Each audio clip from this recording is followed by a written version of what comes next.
to ask you about Robert Taylor and how he's played through one week with you guys here at camp. Robert's done a nice job, man, and probably as you recruit junior college guys, maybe similar to Shalom from a year ago. You recruit those guys to have some type of instant impact on your football team. And so from that standpoint, there's pretty high expectation for someone to come in and learn the defense that wasn't here in spring football and perform at a fairly high level, and he's done that thus far. So he's going to have an opportunity, kind of how he handles the next couple of days as we get into our first scrimmage.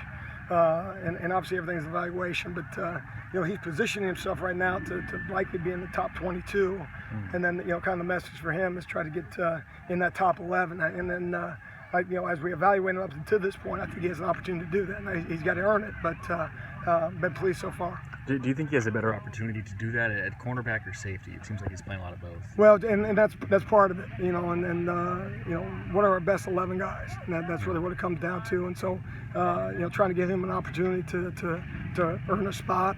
Some of that speaks to competition with other guys, and whether it's not necessarily waking up other guys from a competition standpoint, but we're not going to anoint anybody at any spot, whether it's corner, safety, or linebacker, so on and so forth. So that's just in the name of competition, trying to find the best guy. Does it seem like he could contribute at either spot?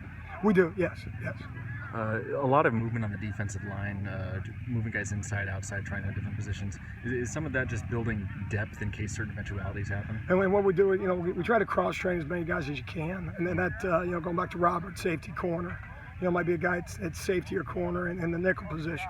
It's a Mike that also knows Will from a linebacker standpoint, and then with your D-line as well. That's just what you don't want to do is, if your starting defensive tackle goes out, you don't want to put your sixth best defensive lineman. You want to put your fifth best defensive lineman, and assuming you're top four. So in any event, from a number standpoint, cross training helps you that way to ensure that you got the best guys on the field. In terms of precision and technique, have you seen the growth you would want to see after spring, leading up until fall camp? I think overall, and we got a lot still to work on. We're winding down the first week. It probably still feels like the first week in a lot of ways, some of the mistakes that we're making. Is it better in some ways from spring at certain spots? I think communication's been good, which you're always concerned with, because if you guys aren't on the same page, then it's really hard to execute. And so that's been a positive, and that speaks to a year in the program for a lot of these guys, of spring football and into fall camp.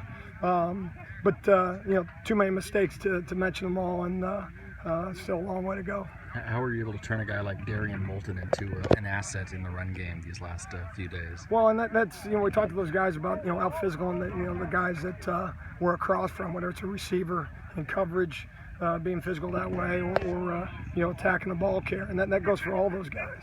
And a lot of that starts with how you think. And when you're not taking guys to the ground, the idea of the low tackle isn't there for you as maybe an undersized defensive back. So you're going to have to chest up a guy, and it's good for you from a toughness, physical standpoint. Not to suggest those are how we're going to tackle a lot of people come game day, but it's good work from a physical standpoint.